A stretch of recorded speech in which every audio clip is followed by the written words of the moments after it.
Ngasi April tang 11 December tang 19 hunkiba maroi ngasi tha mari phadaba numit tarik ni dangare ngasi dagi maroi se phukpa hawrage. Hello Marup Singh, ngasai ayuk pung 5 minit 10 adai foiba hawbani maroi tanba hawbani bako.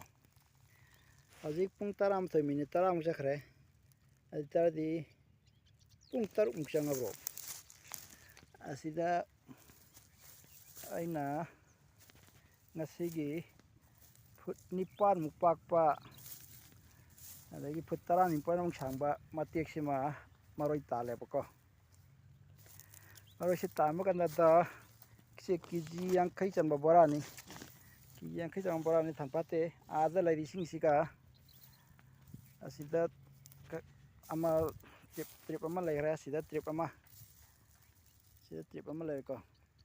trip ani sika ajiladi bora jama henna thalani helani bako. As thabak si yaramdre Marup Singh, aini pabana ayuk amada bora manga tanba numit manga ni bora kun manga dana bora kun manga di thokpa yai manga ni chani pa ni dubo ayuk simada bora amakatang tanba ngame ajik ajiti thabak si yaroidri mi khar nek na duri nong sing si lại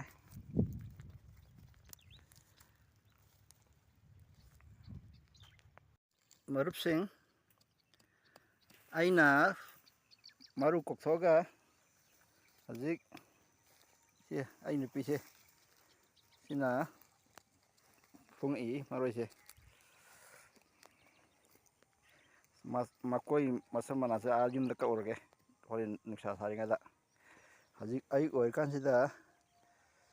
sidagi sum fu pu khibako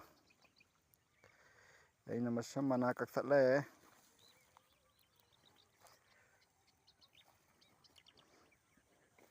duga fu aga pukatlaga yumda khara amuk sem sage asna pi hawr je dum phanta kharaga chwana marui lakadoini. Marup Singh ai pamphel honi bani ko nahan do ai ga tharga di khoi taraga taruk putai ni khoi tara taruk na ai ni pi thara tara tre tai tara tre phukpodo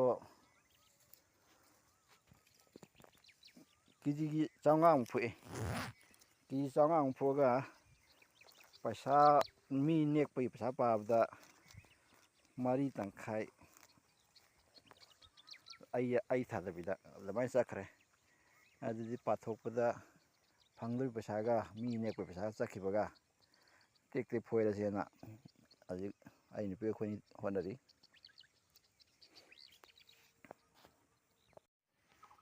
Marup Singh mafam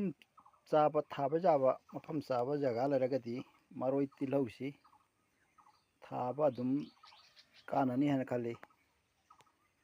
hajik aigi tilau tu saruk ahum thokpagi manungda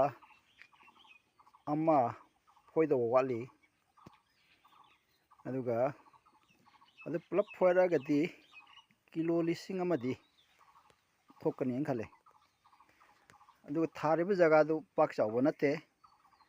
foot chama sangba foot 9 pakpa jaga oigani aduda maroi kg lising ama didum thokani aduna afam chaba thaba yaba jaga leragadi Marup Singh chu thabiduna Manipur gi oina pothok engal hanbada mateng pangbiu.